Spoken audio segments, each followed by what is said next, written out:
रामकृष्ण हरी. श्री स्वामी समर्थ मित्रांनो, आज आपण आजच्या व्हिडिओमध्ये देवघराबाबतीतील काही 45 नियम किंवा टिप्स याला तुम्ही म्हणू शकता हे पाहणार आहोत.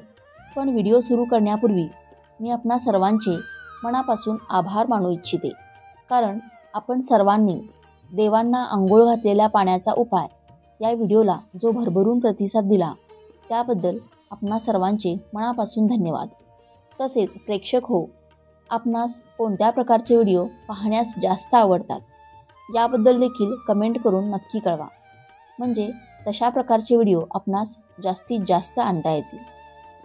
देवघर हे आपल्या घरातील महत्त्वाचा भाग आहे. ज्या घरात देवघर नाही त्या घराला घरपण राहत नाही, त्या घराला शोभा येत नाही. बाहेर जाऊन कितीही देवदेव करा, देवपूजा करा, पण जर तुमच्या घरातच तुमच्या देवांना जागा नसेल तर तुमची भक्ती कशी सार्थकी लागेल. म्हणून आपल्या घरात छोटेसे का होईना देवघर पाहिजे. घरात देवघर असल्यामुळे आपल्या घरातील वातावरण एकदम प्रसन्न आणि उत्साहित राहते. देवघरात पाळावयाचे 46 नियम अतिशय महत्त्वाचे आहेत. ते आपल्याला माहीत असणे खूप आवश्यक आहे. आपण देवांची केलेली पूजा आणि सेवा यांचे फळ आपल्याला भेटत नाही, कारण आपल्याकडून नकळत देवघराबाबत किंवा देवांबाबत काही चुका या घडत असतात. ज्याप्रमाणे आपण आपल्या घरात सर्व वस्तू कशा अगदी नीटनेटक्या आणि व्यवस्थित ठेवतो, देवघर देखील देवांचे घर आहे. मग त्या बाबतीत आपण काळजी घेणे गरजेचे आहे ना. आपल्या देवघरात कोणकोणते देव असले पाहिजेत आणि ते कसे ठेवावे हे आपल्याला माहीत असले पाहिजे. घराचे पावित्र्य राखणारी मंगल जागा म्हणजे देवघर. घर लहान असो किंवा मोठे, घरातील पूजास्थान नियमाप्रमाणे असेल तर त्याचे अधिक फायदे होतात. घरात जागा कमी असल्यास देवघर कुठे असावे, देवघरासाठी योग्य दिशा कोणती, जाणून घेऊया देवघराशी संबंधित काही खास आणि वैशिष्ट्यपूर्ण गोष्टी. पण व्हिडिओमध्ये पुढे जाण्याआधी माझी तुम्हाला विनंती आहे की कृपया चॅनेलवरती नवीन असाल तर सबस्क्राईब करा आणि व्हिडिओला एक लाईक करून कमेंटमध्ये श्री स्वामी समर्थ नक्की लिहा. नंबर 1, पूजा नेहमी सकाळी लवकर करावी. नंबर 2, देवाला ताजी फुले नेहमी अर्पण करावी. नंबर 3, गंध, धूप, अगरबत्ती, तूप या साहित्याचा विचार करूनच देवघराचे कप्पे बनवावेत. नंबर 4, देवघराच्या सजावटीचे सामानही तिथेच राहील याचाही नीट विचार करावा. नंबर 5, देवघरात प्रकाश व्यवस्था, हवा खेळती राहील याचाही तुम्ही नीट विचार करून मगच देवघर बांधावे. नंबर 6, देवघरातील सर्व मूर्तीची तोंडे कधीही पश्चिम दिशेलाच असावीत. नंबर 7, शंख असल्यास त्याचे निमुळते टोक हे दक्षिणेकडे असावे. नंबर 8, टाक असल्यास पंचधातूचा असावा. नंबर 9, शंकराच्या फोटोची किंवा मूर्तीची पूजा शक्यतो करू नये. नंबर 10, शनीची मूर्ती, शनीचे यंत्र घरामध्ये पूजू नये. नंबर 11, मारुतीचा फोटो कधीही देवघरात ठेवू नये. नंबर 12, देवघरात गायत्री देवीची पूजा करणे वर्ज्य आहे. नंबर 13, गुरु आणि शिष्याने एकाच वेळी देवघरात पूजा करू नये. नंबर 14, यंत्र असल्यास ती कधीही उभी मांडू नयेत, नेहमी जमिनीशी समांतर मांडावीत. नंबर 15, एकाच देवाच्या 2-3 मूर्ती अथवा फोटो देवघरात ठेवू नयेत. नंबर 16, मूर्ती एकमेकांच्या समोर तोंड करून असतील तर त्यात बदल करावा. मूर्तीची तोंडे कधीही एकमेकांसमोर असू नयेत. नंबर 17, मूर्ती देवघरात एखाद्या उंचीवर ठेवाव्यात. नंबर 18, भिंतीपासून किमान 1 इंच लांब मूर्ती असाव्यात. भिंतीला चिकटून कधीही मूर्ती ठेवू नये. नंबर 19, देवघरातील प्रकाश आणि दिवे समई त्या नेहमी दक्षिण पूर्व दिशेला असावेत. नंबर 20, तडा गेलेले अथवा तुटलेले फ्रेम व मूर्ती कधीही देवघरात ठेवू नका. नंबर 21, पूजा घरामध्ये नेहमी प्रसन्न वातावरण राहील याची काळजी घ्या. नंबर 22, पूजाघर नेहमी ईशान्य भागात बांधले पाहिजे. देवाच्या उपासनेसाठी बनवलेले पूजास्थान हे अत्यंत पवित्र स्थान आहे.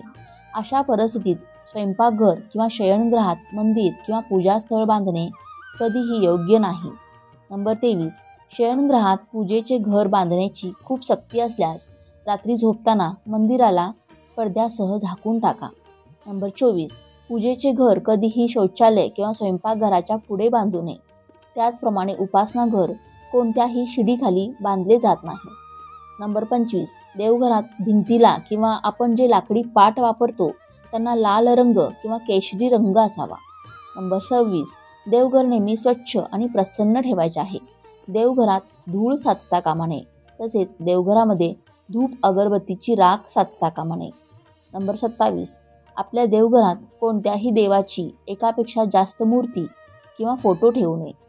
नंबर 28, आपल्या घरातील देवघरात उजव्या सोंडेचा गणपती ठेवू नये. कारण उजव्या सोंडेच्या गणपतीचे शास्त्र खूप कठीण असते आणि त्याची पूजा ही खूप कठीण असते. ते जर आपल्याकडून व्यवस्थित पाळले गेले नाही तर आपल्याला दोष लागू शकतो. म्हणून आपल्या देवघरात नेहमी डाव्या सोंडेचा गणपती ठेवावा. नंबर 29, देवघरात नंदी नागासहित एकत्र महादेवाची पिंड ठेवू नये. कारण आपण जेव्हा महादेवाच्या पिंडीवर अभिषेक घालतो तेव्हा त्या अभिषेकाचे पाणी नंदीवर पडते व नंदी हा महादेवांचा शिष्य आहे. ते पाणी नंदीवर पडल्यामुळे त्यांचा कोप होतो आणि त्यामुळे आपल्यावर संकटे उद्भवू शकतात. नंबर 30, आपल्याला आपली कुलदेवता आणि कुलदैवत माहीत असणे गरजेचे आहे. जर माहीत नसतील तर आपल्याला विविध संकटांना तोंड द्यावे लागते. नंबर 31, आपल्या देवघरात आपल्या कुलदैवत यांचा एक फोटो किंवा एक मूर्ती असणे आवश्यक आहे. नंबर 32, भंगलेल्या किंवा तुटलेल्या मोडलेल्या मूर्ती किंवा देवांचे फोटो देवघरात व पूजेत ठेवू नयेत. देवांच्या मूर्तीची तोंडे किंवा फोटोची तोंडे दक्षिणेकडे करून ठेवायची नसतात. नंबर 33, आपण देवाला जी फुले वाहतो म्हणजे जे निर्माल्य बनते ते पुन्हा वापरात आणायचे नसते. तेव्हा त्या पाण्यामध्ये ते नदीत प्रवाहित करायचे असते. नंबर 34, देवघरातील शाळीग्रामवर अक्षता वाहायच्या नसतात. नंबर 35, ओले कपडे घालून म्हणजेच ओल्या वस्त्री देवपूजा करायची नसते. नंबर 36, देवांना एका हाताने कधीच नमस्कार करायचा नसतो. नंबर 37, आपण देवघरात जी समई लावतो व निरांजन लावतो त्यात तेल आणि तूप एकत्र घालू नये. तेलाचा दिवा वेगळा आणि तुपाचा दिवा वेगळा लावावा. नंबर 38, समईच्या ज्योतीवर निरांजन किंवा दुसरा कोणताही दिवा पेटवायचा नाही. नंबर 39, समईमध्ये 3 वाती लावायच्या नसतात. एकतर 2 वाती लावायच्या किंवा एकच वात लावली तरी चालते. नंबर 40, देवांना नमस्कार करताना आपल्या डोक्यावरील टोपी काढून नमस्कार करावा. देवापुढे नतमस्तक व्हायचे असते. आपण त्यांना शरण गेलेलो असतो. नंबर 41, आपण देवघरात किंवा मंदिरात जी स्तोत्रे किंवा मंत्र म्हणतो ती मोठ्या आवाजात म्हणायची.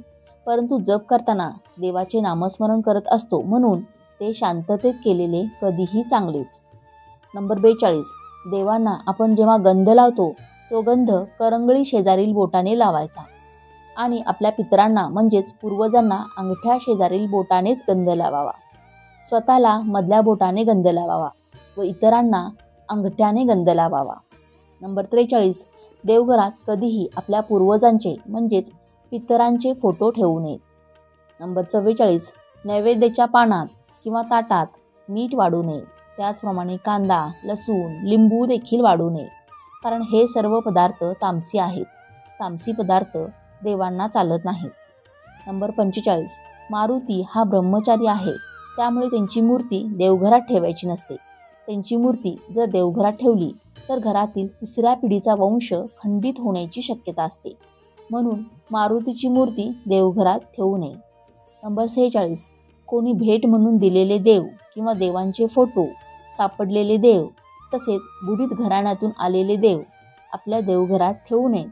कारण आपण त्या देवांची जी काही सेवा किंवा पूजा करतो ती आपल्याला लागू पडत नाही. ती सर्व सेवा ज्यांचे देव आहेत त्यांना लागू पडते. अशा प्रकारे देवघरात पाळावयाचे महत्त्वाचे नियम आपल्या देवघराच्या बाबतीत पाळावयाचे आहेत.